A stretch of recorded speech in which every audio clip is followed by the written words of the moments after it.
Silakan duduk Bapak Ibu yang kasih dalam Tuhan. Selamat pagi semuanya. Sebelum kita mendengarkan firman Tuhan, pagi hari ini ada penyerahan anak. Ada saudara kita.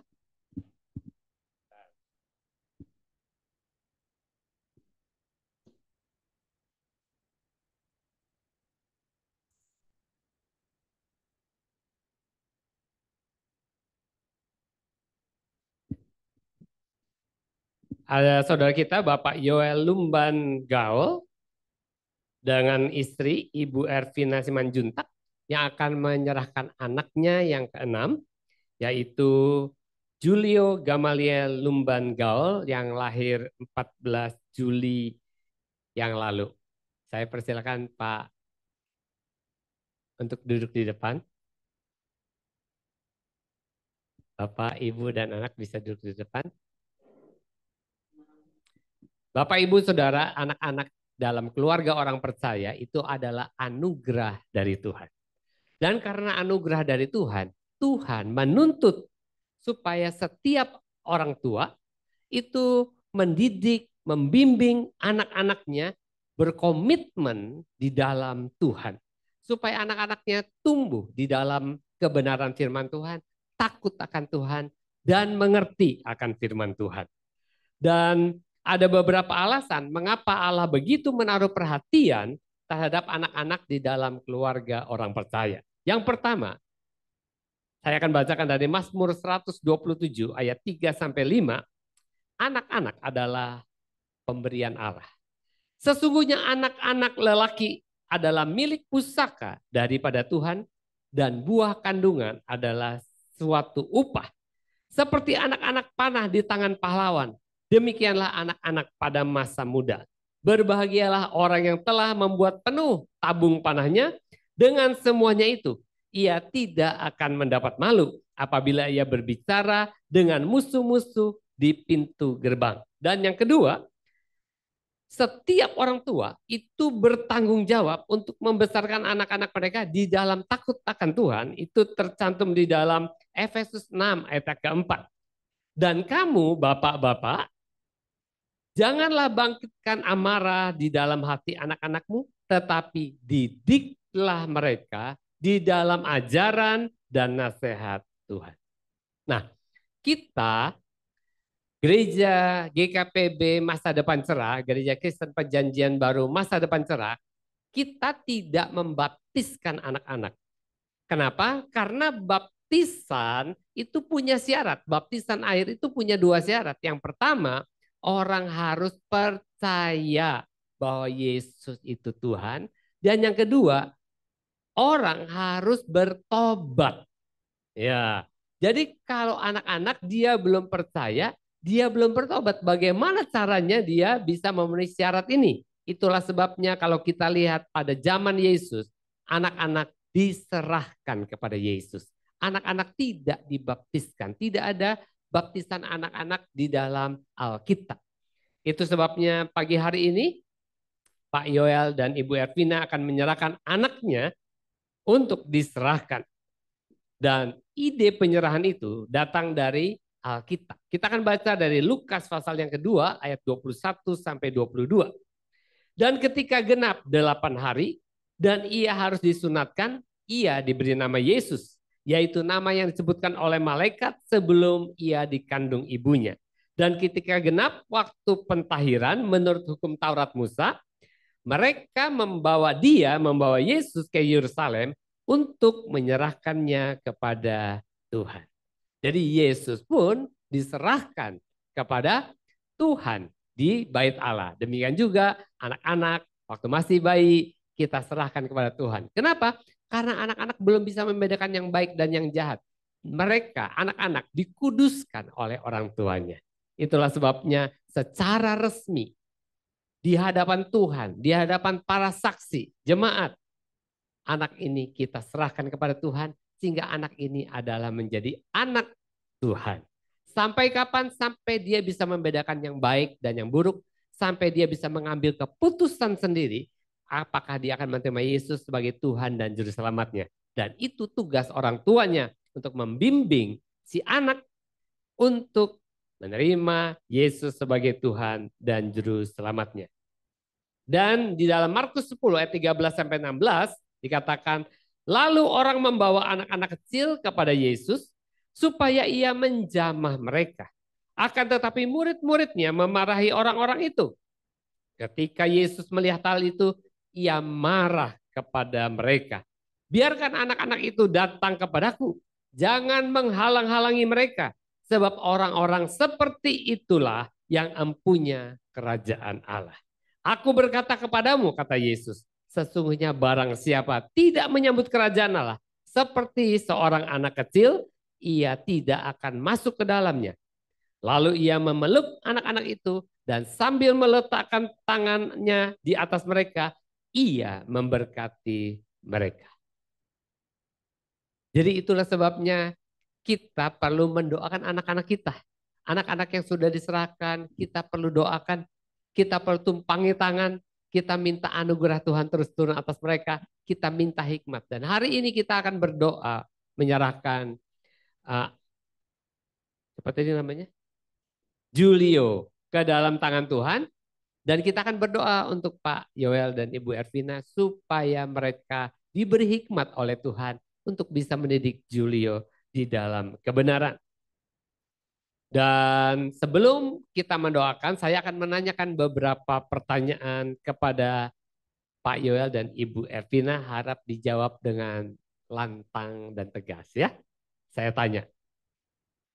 Dengan kesadaran bahwa anak ini adalah pemberian Tuhan dan miliknya Tuhan, serta kalian sebagai orang tua bertanggung jawab di hadapan Tuhan bagi anak ini, maka apakah kalian bersedia untuk membesarkan dan mendidik anak ini di dalam takut akan Tuhan?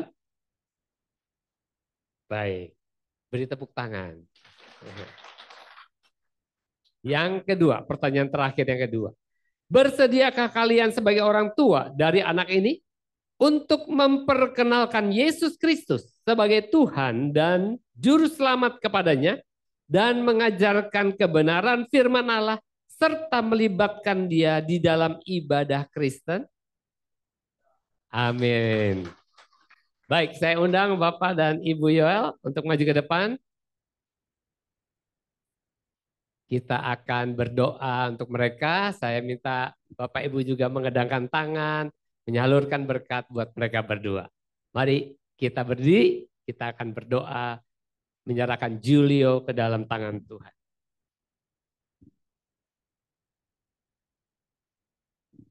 Bapa di surga, sesuai dengan firman-Mu, pada pagi hari ini, kedua orang tua dari Julio Gamaliel Lumbangao, Bapak Yoel dan Ibu Evina menyerahkan anak ini kepada Tuhan secara resmi. Dan kami sebagai saksi-saksi, aku sebagai hamba-Mu Tuhan, memberkati Julio Gamaliel Lumbangao di dalam nama Tuhan Yesus dan menyerahkan anak ini sepenuhnya, roh, jiwa, dan tubuhnya kepada Tuhan, supaya anak ini sejak hari ini menjadi anak Allah. Tuhan yang memberkati anak ini, melindungi anak ini dari segala yang jahat, semua kutuk-kutuk diputuskan di dalam nama Yesus, dan berkat Tuhan melimpah atasnya. Tuhan yang memberikan perlindungan ilahi kepada anak ini, supaya anak ini bertumbuh besar di dalam takut akan Tuhan. Supaya sejak kecil anak ini suka hal-hal yang rohani, suka hal-hal yang suka akan suasana ilahi. Kami berdoa memberkati anak ini di dalam nama Yesus. Tuhan, kami menyerahkan anak ini ke dalam tangan-Mu. Terima kasih Tuhan. Kami juga berdoa untuk Ibu Evina, kami berdoa untuk Bapak Yoel. Kami juga menyalurkan hikmat dan kasih karunia Allah turun atas mereka berdua.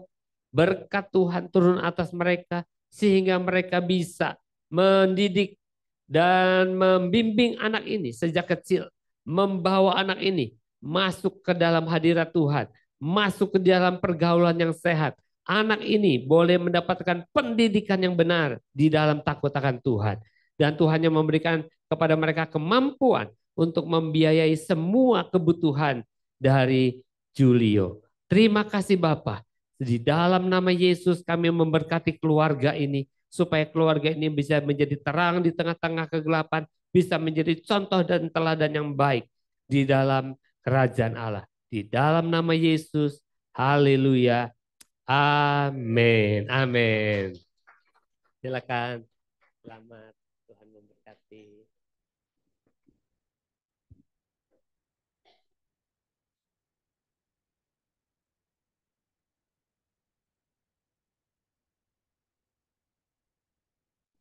Baik, hari ini saya akan bacakan firman Tuhan dari 1 Korintus pasal yang ke-9 ayat yang ke-24 sampai ayat yang ke-27.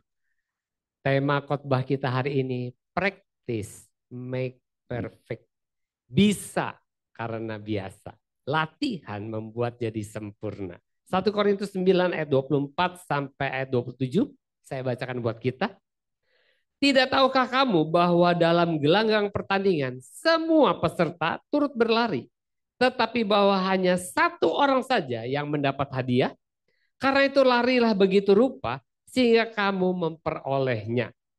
Tiap-tiap orang yang turut mengambil bagian dalam pertandingan menguasai dirinya dalam segala hal. Mereka berbuat demikian untuk memperoleh suatu mahkota yang fana. Tetapi kita untuk memperoleh suatu mahkota yang abadi. Sebab itu aku tidak berlari tanpa tujuan. Dan aku bukan petinju yang sembarangan saja memukul. Tetapi aku melatih tubuhku dan menguasai seluruhnya. Supaya sesudah memberitakan Injil kepada orang lain, jangan aku sendiri ditolak. Tema besar bulan ini adalah menjadi seorang pemenang. Be a winner. Ya. Pertanyaannya, susah nggak ya menjadi seorang pemenang? Susah nggak jadi orang pemenang? Susah ya, karena saingannya banyak. Jadi pemenang itu susah. Kalau saudara suruh pilih mau jadi pemenang atau mau jadi the loser yang kalah. Tapi susah loh. Gimana? Mau yang susah atau mau yang gampang? Yang benar. Orang biasanya cari yang gampang. Ya, mau gampang apa susah? Betul ya. Ini paling keras soalnya ngomongnya. Mau yang susah. Ya semua jadi saksi. Mereka mau yang susah. Ya. Kalau jadi orang yang kalah itu enak loh. Santai. Nggak perlu ngoyo. Nggak perlu ngotot. Ya, hidupnya mengalir saja. Karena tidak ada target untuk menang. Tapi kalau kita mau menang, syaratnya banyak. Quotes-nya yang tadi seperti temanya, quotes-nya yang bilang, practice make perfect. Allah bisa karena biasa ya. Bisa karena biasa. Dan seorang yang namanya John C. Maxwell pernah bilang begini. Tahu nggak John C. Maxwell siapa? John C. Maxwell itu seorang pendeta. Dia juga seorang motivator. Dia juga seorang pengarang buku. Khususnya mengarang buku-buku tentang leadership, kepemimpinan. Dia pernah bilang gini. Dia bilang, pada mulanya adalah kebiasaan. Kebiasaan akan membentuk karakter kita. Dan akhirnya kebiasaan itu adalah kita. Jadi penting sekali kita membiasakan segala sesuatu. Dengan kita melakukan kebiasaan-kebiasaan itu, maka itu akan jadi karakter kita. Dan lama-lama itulah kita. Ya. Jadi latihan itu membuat kita terbiasa melakukan sesuatu. Dan tadi sesuai dengan ayat kita baca, ayat yang kita baca menuliskan dua kali. Yang pertama di ayat yang ke-25, dikatakan tiap-tiap orang yang turut mengambil di dalam pertandingan menguasai dirinya dalam segala hal. Ayat 27 bilang, Paulus bilang, aku melatih tubuhku dan menguasai seluruhnya. Jadi Paulus, dia mengatakan bahwa untuk menjadi seorang pemenang, dia harus menguasai tubuhnya di dalam segala hal. Seluruhnya harus dia kuasai. Bahkan kalau dalam bahasa Inggris bagus sekali, dibilang begini. Dalam bahasa Inggris bilang, but I train like a champion athlete. Saya berlatih sebagai seorang atlet juara. I subdue my body and get it under my control. Aku menaklukkan tubuhku dan membuat dia tunduk kepada kontrol. Aku yang mengontrol tubuhku. So that after preaching the good news to others, setelah aku memberitakan Injil, kabar baik kepada orang-orang, I myself won't be disqualified. Saya tidak akan jadi didiskualifikasi. Ya. Jadi penting sekali buat kita untuk melatih tubuh kita, menguasai tubuh kita supaya jangan sampai kita didiskualifikasi. Di Cina satu hari ada seorang jenderal perang yang sangat piawai, sangat jago sekali memanah. Dan untuk menunjukkan kehebatannya, dia merasa dia paling hebat di seluruh kerajaan.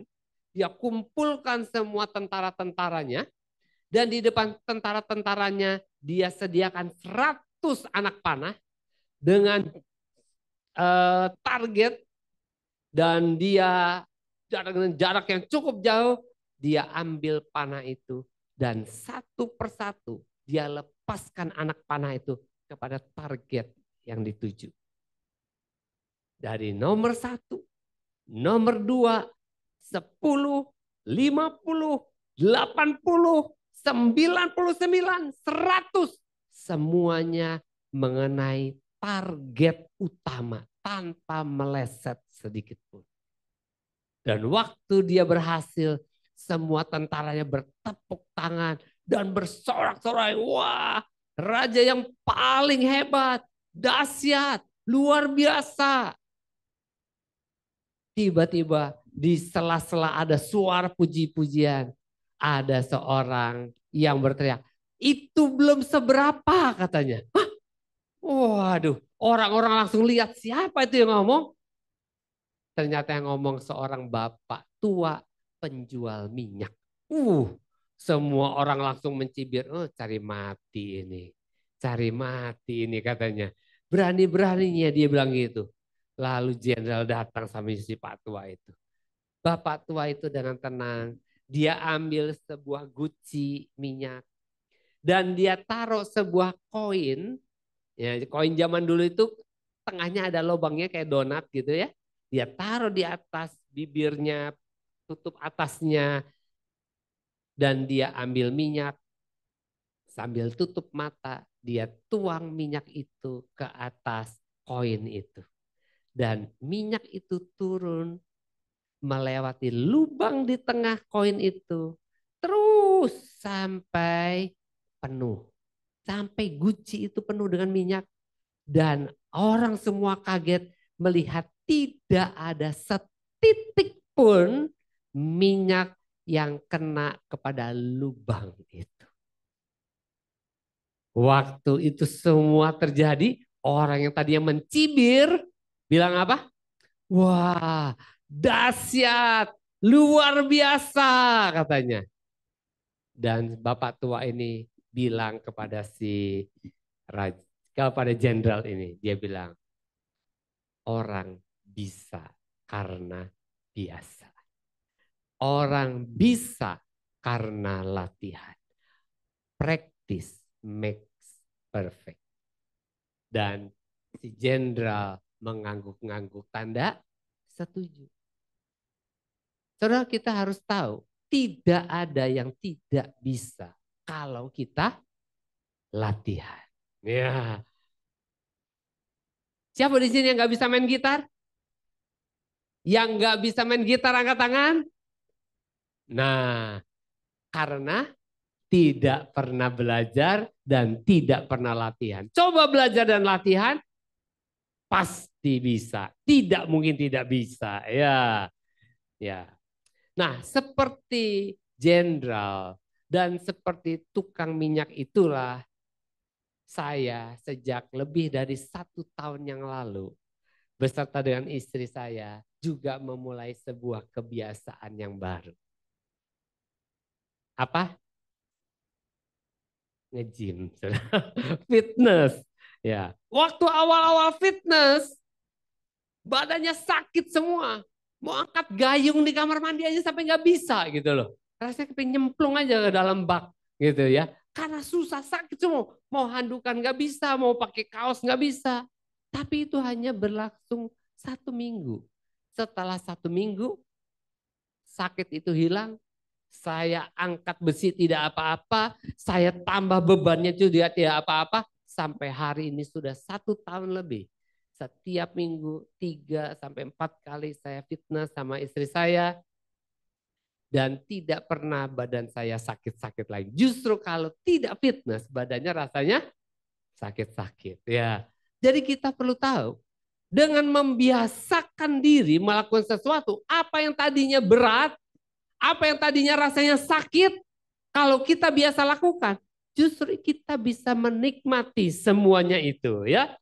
Nah, jadi kita perlu belajar untuk membiasakan segala sesuatu.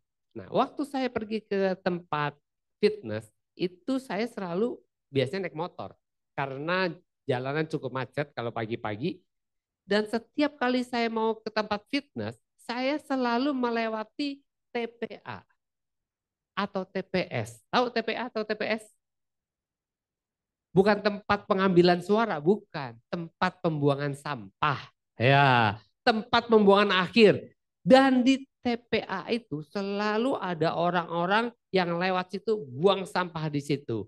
Semua orang lewat situ buang sampah di situ. Dan di situ ada beberapa tukang sampah yang mengumpulkan dan menaruh di dalam mobil truk sampah di tempat situ.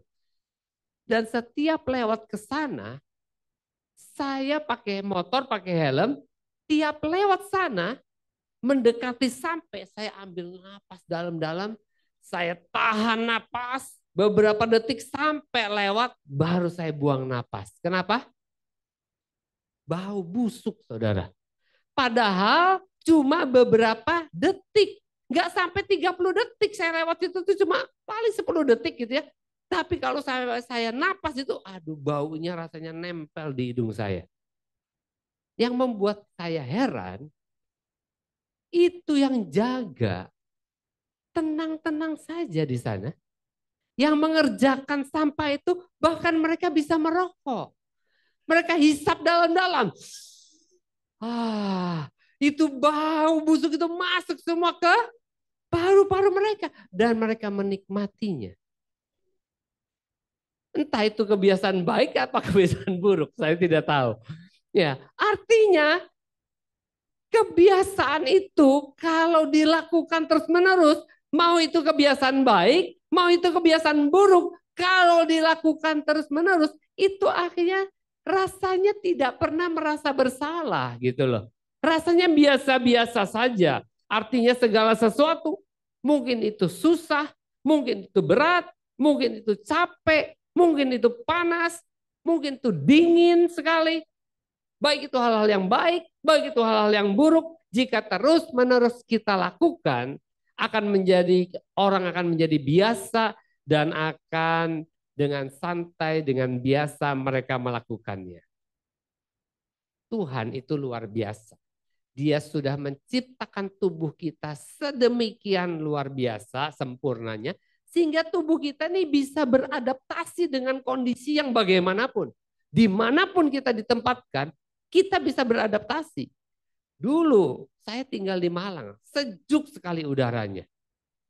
Bahkan kalau kita mandi, siang bolong pun kepinginnya pakai air panas. Waktu saya pindah ke Palembang, aduh, minta ampun.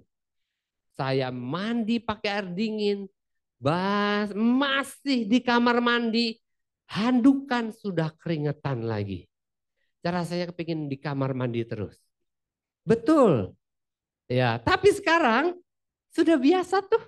Iya, sudah biasa. Bahkan kadang-kadang lihat orang-orang kok mandi air hangat, pengen coba juga mandi air hangat. Iya. Jadi tubuh kita ini luar biasa. Jadi sebenarnya tidak ada alasan manusia bilang tidak bisa. Tidak ada alasan. Nah, saya sekarang mau tanya sama saudara. Coba jawab yang jujur ya. Susah mana menurut saudara? Kerja di TPA, di tempat orang buang sampah itu kerja di sana, atau bangun pagi untuk doa pagi jam 5. Susah mana? Doa pagi. Susah mana? Dua-duanya susah. Saya tanya pilih salah satu, susah mana? Orang normal pasti bilang susah kerja di TPA. Kalau saudara pilih bangun pagi itu namanya saudara kurang normal.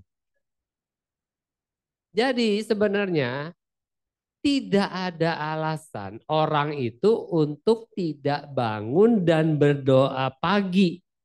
Kalau sekali-kali saudara gagal bangun pagi dan doa, itu biasa. Ya, semua orang juga pernah mengalami hal itu. Jadi saya dorong kita semua, siapapun kita, bangun kebiasaan yang baik ini, bangun setiap pagi jam 5 untuk berdoa. Amin. Betul ya, jangan cuma amin di sini loh. Ya, orang bisnis saja saudara, berusaha dengan segala macam cara. Saya pernah ketemu beberapa bisnismen, berusaha minta, ada kenalan direktur bank nggak? Ya, tanya, kenapa dia mau kenal sama direktur bank? Supaya dapat kreditnya gampang, supaya dapat kreditnya besar, maksimal. Ya kan? Itu tujuannya. Ada orang yang berusaha kenal sama pejabat-pejabat. Ya, traktir ini, kasih kado ini, hadiah THR lah apa. Tujuannya apa? Supaya kenal.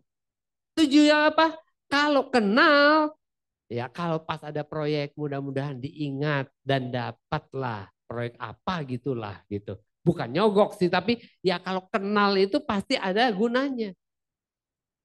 Nah, kalau kita untuk bisnis, untuk hal-hal yang fana, yang sementara, yang hal yang sedikit kita ini mau lakukan apa saja, korbankan banyak hal supaya kita bisa kenal sama direktur bank, sama pejabat.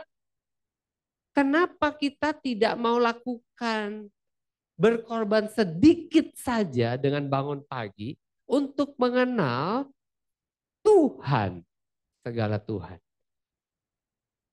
Kalau direktur bank bisa PHP saudara, udah dikasih apa-apa, ya ya ya ya, kasih lagi terus, tapi nggak kasih apa-apa dia. Proyek juga nggak pernah dikasih, karena ada orang lain yang kasih lebih banyak. Bisa kan? Tapi Tuhan kita itu Tuhan yang maha kuasa. Dia Tuhan yang maha kaya. Dia Tuhan yang maha murah hati.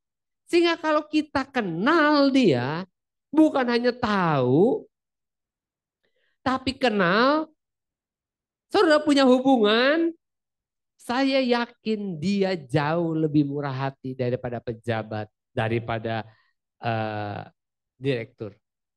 Jadi perlu kita pertimbangkan supaya kita ini membentuk satu kebiasaan yang sebenarnya baik juga. Sehat. Sehat nggak sih bangun pagi? Jauh lebih sehat bangun pagi. Tidur jangan terlalu malam. Syaratnya cuma satu. Jangan tidur terlalu malam. Itu aja. Bangunnya lebih pagi. Tubuh saudara juga semakin sehat. Karena tubuh itu punya jamnya. Jamnya katanya ginjalnya bekerja buang racun. Oh, saya nggak ngerti. Tapi ada jamnya tubuh ini. Sehingga kita sebenarnya tidak boleh tidur terlalu malam.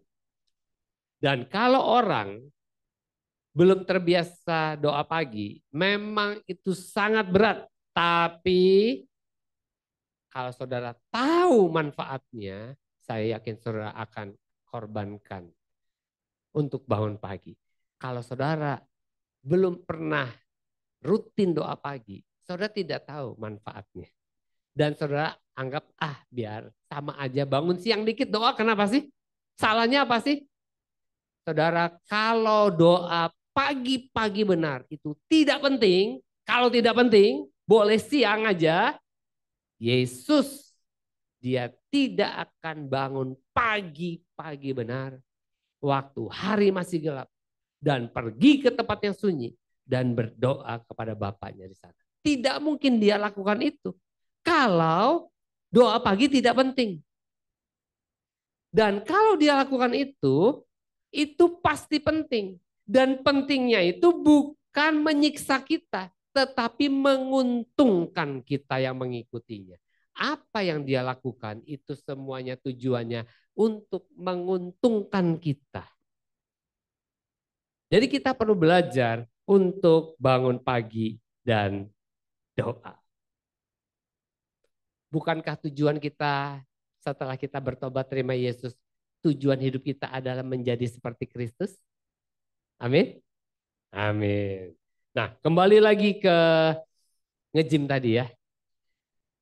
Kalau untuk hal yang jasmani saja, untuk hal yang sementara, untuk hal yang duniawi, orang melatih otot-ototnya supaya kuat, supaya bentuknya bagus, supaya sehat. Dia berani berkorban, sudah gitu bayar lagi ya. Dia berani korbankan itu ya supaya membangun kebiasaan yang baik padahal hidup ini cuma sementara. Saya percaya kita juga perlu membangun kebiasaan yang baik untuk hal-hal yang rohani, yang kekal. Otot-otot rohani kita perlu dibangun dengan latihan. Alkitab bilang latihan badani terbatas gunanya. Tetapi ibadah itu berguna di dalam segala hal. Karena mengandung janji baik untuk hidup ini maupun untuk hidup yang akan datang. Jadi ibadah itu berguna untuk segala hal. Ibadah latihan badani, nge-gym terbatas sekali gunanya. Tapi kita bukan berarti tidak perlu. Kita perlu. Dua-duanya perlu kita lakukan. Tapi kalau suruh pilih satu, Alkitab bilang ibadah itu berguna di dalam segala hal. Ya. Nah, sejak manusia diciptakan Tuhan, Tuhan itu telah menaruh potensi yang sangat besar, potensi yang sangat luar biasa dalam diri manusia. Tapi sayang, ketika manusia jatuh dalam dosa, potensi itu ikut hilang.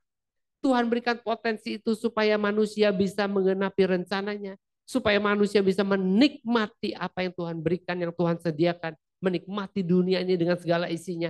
Tapi karena dosa, kita kehilangan potensi itu, kita menjadi hamba dosa, kita menjadi hambanya setan, sehingga kebiasaan-kebiasaan yang kita lakukan menjadi tadinya Adam dan Hawa tiap sore berjalan-jalan dengan Tuhan, ngobrol-ngobrol dengan Tuhan, minta petunjuknya Tuhan.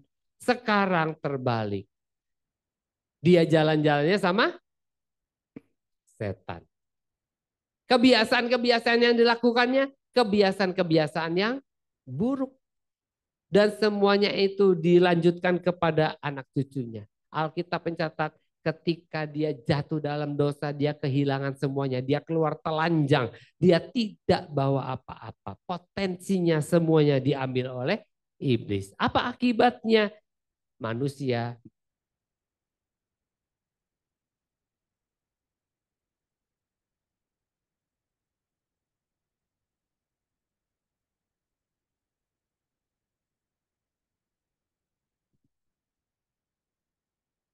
cek, mati juga.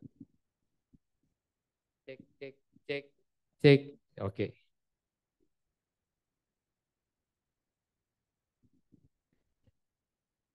Akibatnya manusia melakukan kebiasaan-kebiasaan yang tidak berkenan di hadapan Tuhan. Contoh ya, kita baca dari Kejadian 19 ayat 31 saya bacakan. Ini anak-anaknya Lot. Dia bilang begini, kakaknya sama adiknya. Ayah kita telah tua dan tidak ada laki-laki di negeri ini yang dapat menghampiri kita. seperti kebiasaan seluruh bumi. Kakaknya Lot, anaknya Lot, yang perempuan, yang kakak, yang tua, bilang sama adiknya, nggak ada laki-laki lain loh di sini, cuma bapak kita. Siapa yang akan tidur sama kita? Seperti kebiasaan orang-orang. Akhirnya mereka ambil keputusan untuk membuat Lot mabuk dan akhirnya mereka satu persatu gantian tidur sama bapaknya. Incest terjadi pertama kali ketika manusia hidup di dalam dosa. Kebiasaan orang dunia dilakukan oleh anak-anak Lot. Dan akibatnya lahirlah Bani Amon, lahirlah Bani Moab. Dan apa kata Tuhan tentang Bani Amon dan Bani Moab? Dalam Ulangan 23 ayat 3 dibilang, seorang Amon atau seorang Moab janganlah masuk jemaah Tuhan. Bahkan keturunannya yang ke-10 pun tidak boleh masuk jemaah Tuhan sampai selama-lamanya. Artinya Tuhan tuh benci sekali orang itu melakukan incest. Orang tua sama anak, saudara kandung. Itu sebabnya saya yakin kalau saudara ikut DK, anak-anaknya Adam dan Hawa tidak kawin saling mengawinkan, tidak, karena Tuhan tidak suka incest ya. Jadi tentu mereka menikah dengan yang lain ya. Dengan siapa? Ikut DK supaya tahu ya. Nah, Imamat 18 ayat yang ketiga. Janganlah kamu berbuat seperti yang diperbuat orang di tanah Mesir, di mana kamu diam dahulu. Juga janganlah kamu berbuat seperti yang diperbuat orang di tanah Kanaan, kemana aku membawa kamu. Janganlah kamu hidup menurut kebiasaan mereka. Jadi Tuhan itu tidak mau orang-orang itu hidup menurut kebiasaan orang-orang dunia. Ada banyak ayat yang saya bisa berikan kepada saudara. Ada banyak kebiasaan yang tidak baik yang Tuhan tidak mau kita ikuti dari orang-orang dunia. Bersyukur karena kita hidup di dalam perjanjian baru di mana Yesus telah lahir. Alkitab berkata, jadi siapa yang ada dalam Kristus, ia adalah ciptaan yang baru. Kita dikembalikan kepada desain awal, back to original design, sehingga kita kembali memiliki potensi itu. Sehingga kalau kita ini jadi ciptaan yang baru, punya potensi yang seperti semula, seharusnya kita sekarang punya kebiasaan-kebiasaan yang baru. Kebiasaan-kebiasaan yang tidak sama lagi dengan kebiasaan-kebiasaan orang dunia. Tapi sayangnya seringkali patokan kita selalu bukan apa yang Alkitab katakan. Patokan kita selalu tuh dia tuh, ya dia juga gitu. Ya betul nggak? Rasanya kalau kita tidak ikut apa yang dunia lakukan, rasanya kurang keren. Dia nge-vape tuh, ya aku baru ngerokok, karena kurang sip nih. Dia nge-vape, aku juga harus nge-vape. Udah nge-vape, ada lagi tuh. Apa yang baru tuh? Rokok elektrik tuh apa? Oh, IQOS ya. Kok tahu? Ya, ada IQOS. Nanti ada lagi yang lain. Kenapa? Karena kita kalau nggak ikut kebiasaan orang dunia, rasanya ada yang kurang. Tapi Tuhan maunya kita bukan ikut dunia. Tuhan maunya kita ikut Tuhan. Karena dunia itu selalu mengajarkan yang salah. Tetapi seringkali dikemas dengan baik sehingga kelihatannya bagus. Ya, ada teman yang bilang sama saya, kalau kita nggak pernah, kita gimana bisa cerita sama orang? Kalau kamu nggak pernah selingkuh, gimana bisa cerita nasehatin orang? Pendeta juga perlu sekali-kali ngerasain katanya.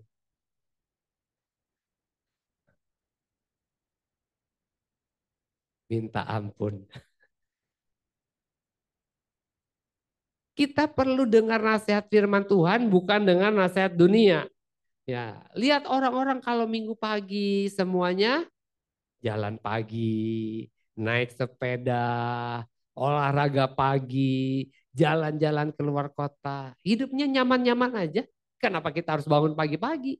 Ke gereja juga. Udah gitu melayani lagi. Capek. Udah capek masih ditegur lagi salah.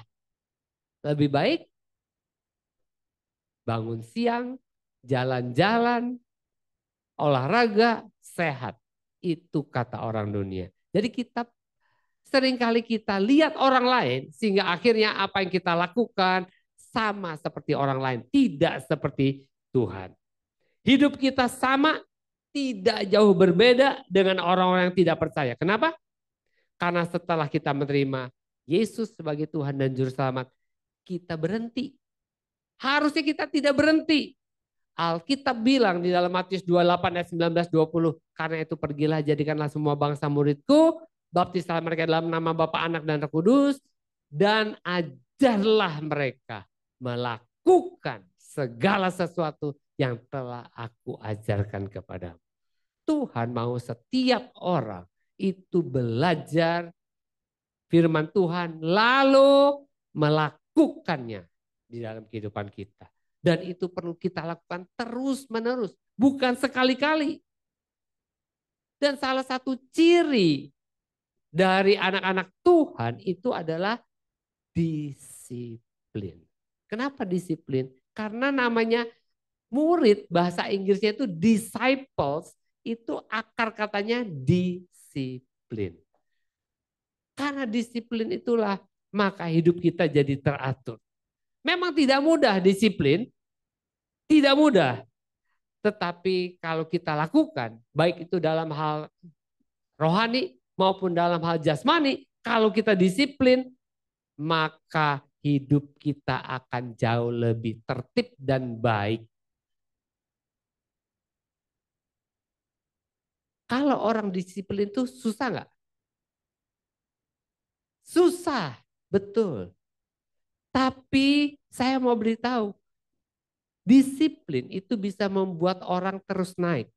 Disiplin itu bisa membuat orang maju. Disiplin itu bisa membuat orang sukses di dalam segala hal.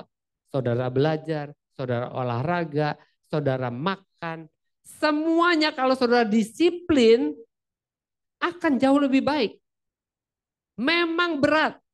Tetapi yang berat itu membuat kita jadi berhasil.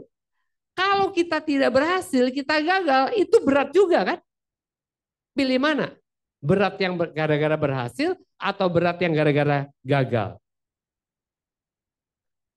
Kalau saudara bisnis mau berhasil, kirim barang harus tepat waktu. Ya Pak Yoel ya, harus tepat waktu. Pak Yoel bilang, waduh kadang-kadang sampai susah ngatur waktu karena harus ngirimnya tepat waktu. Kualitasnya harus bagus, harganya harus murah, packagingnya harus bagus. Baru barang itu diterima, baru nanti bisa dapat order berikutnya. Susah nggak? Susah. Tapi supaya berhasil begitu. Kalau nggak mau berhasil nggak apa-apa, nggak usah. Tapi nggak dapat order. Pilih mana? Sama-sama susah. Pilih yang disiplin. Kalau karyawan, mau posisinya naik, mau gajinya naik, mau dipercaya sama bos, kita perlu menunjukkan dedikasi kita. Kita perlu menunjukkan prestasi kita. Datang lebih awal, pulang lebih akhir. Semua tugas selesai. Tugasnya orang lain juga kita bantu selesaikan. Pertanyaannya, susah mana? Jadi bawahan atau jadi atasan? Susah jadi bawahan, disuruh-suruh terus, nggak dapat fasilitas apa-apa. Saya pernah jadi bawahan, saya pernah jadi atasan. Betapa enak jadi atasan, liburnya banyak, ya, gajinya lebih besar, liburnya banyak, dapat fasilitas mobil, dapat fasilitas kesehatan, dan pembagian keuntungan perusahaan, semua dapat. Yang bawah sudah keringetan, ya, gajinya kecil, aduh, disuruh-suruh terus, nggak pernah punya kesempatan, ya, THR cuma satu kali, pembagian bonus nggak pernah dapat, ya. Jadi kita perlu belajar untuk disiplin. Dengan disiplin, maka hidup kita semuanya akan jauh lebih baik. Saudara mau dipakai Tuhan secara luar biasa. Siapa yang kepingin dipakai Tuhan?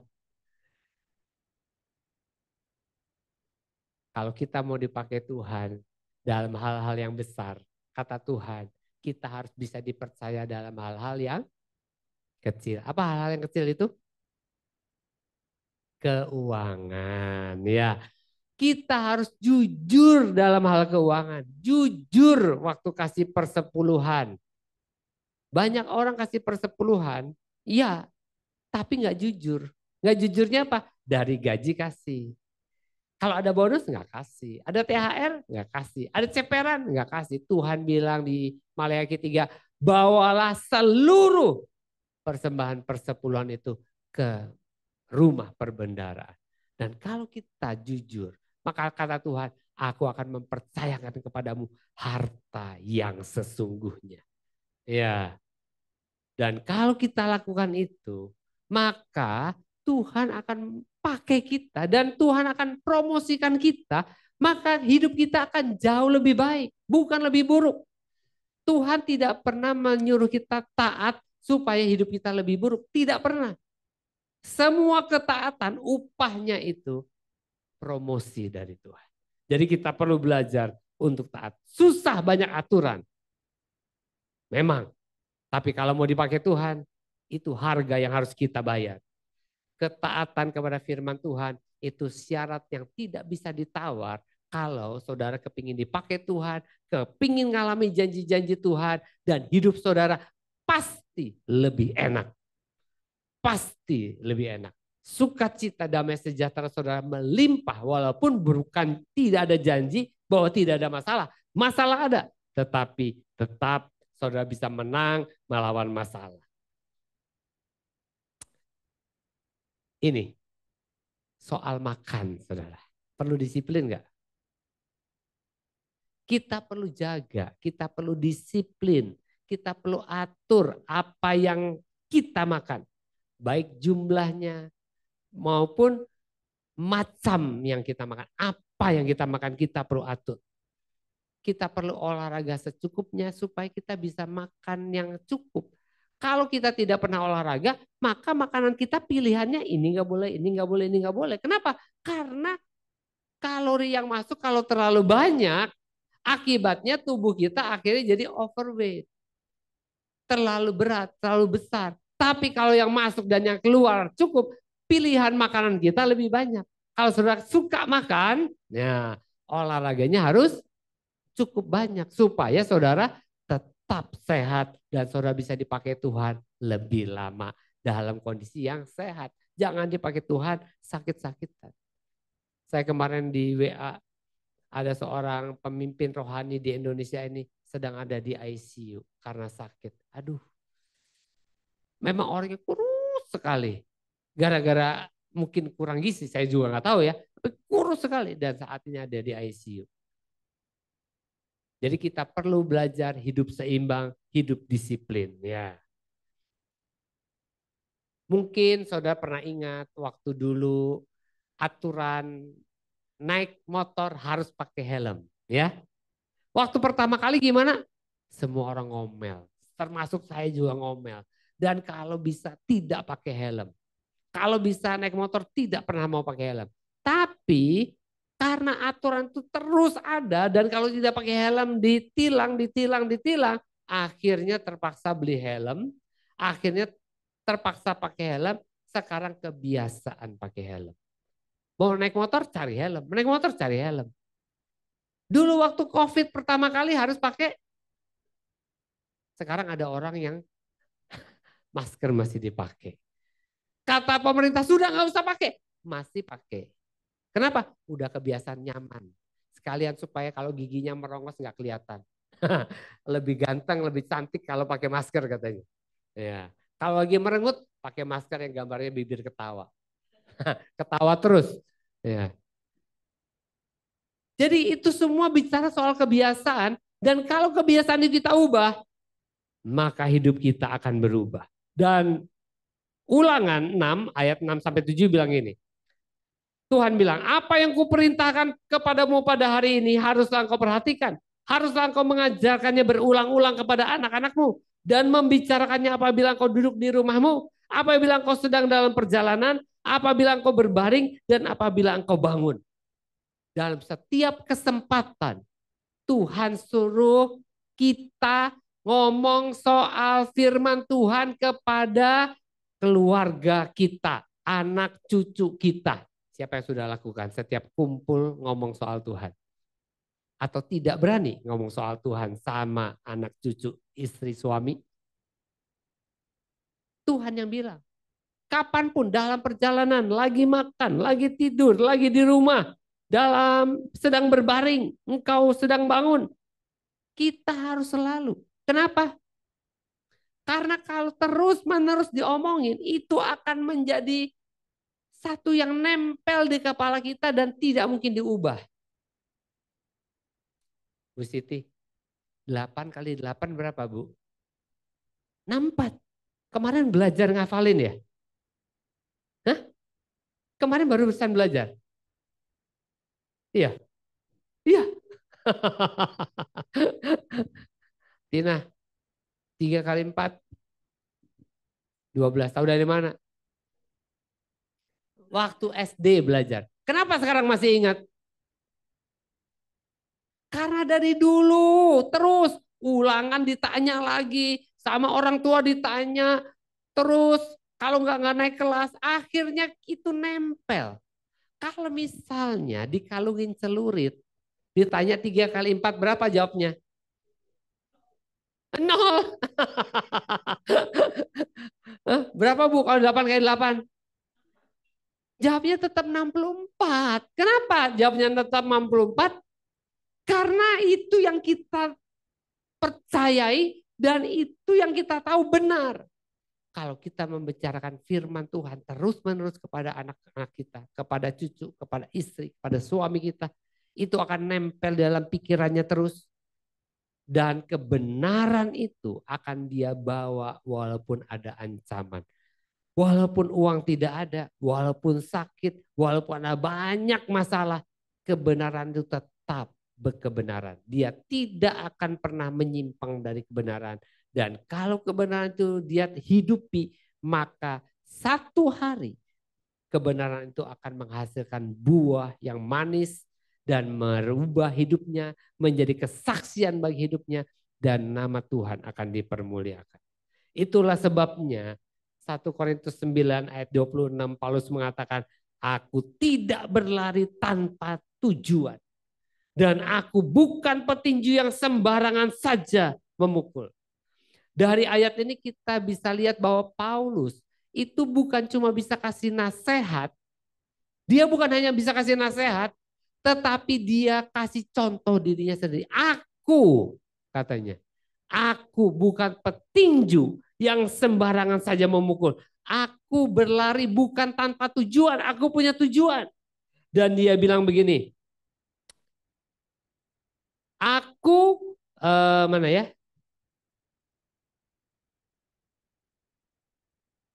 Bentar, ayat yang tadi bilang,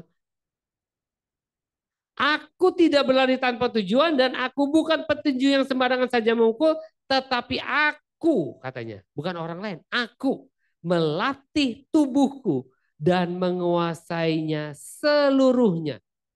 Jadi Paulus, dia menunjukkan bahwa aku kasih nasihat sama kamu itu bukan karena sembarangan, tapi karena kenyataan itu betul. Dan Paulus bilang, dia bilang di dalam ayatnya di mana itu? 1 Korintus 11 ayat 1. Dia bilang gini, jadilah pengikutku sama seperti aku menjadi pengikut Kristus. Berani nggak saudara bilang gitu sama istri, suami, sama anak-anak saudara? Ikutilah teladanku. Berani nggak?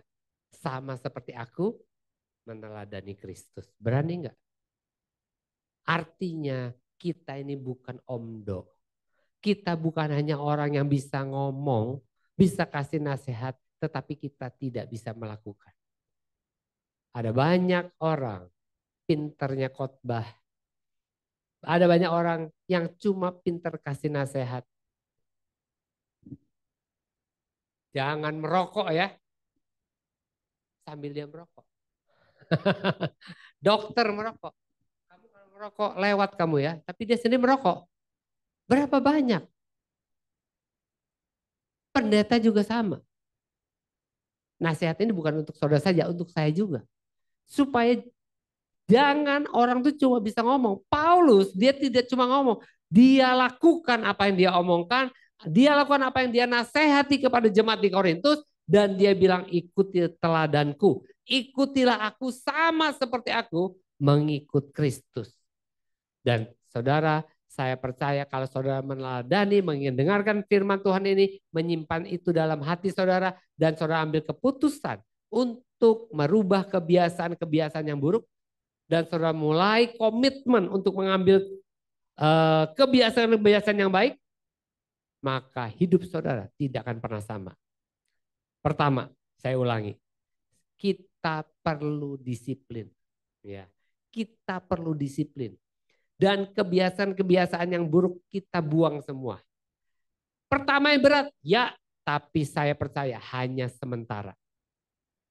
Setelah itu yang menikmati hasilnya saudara sendiri, bukan orang lain. Saudara sendiri akan mengalaminya dan saudara baru bisa jadi saksi, saudara baru bisa menasehati keluarga saudara dan orang-orang di sekeliling saudara. Amin. Mari kita datang kepada Tuhan.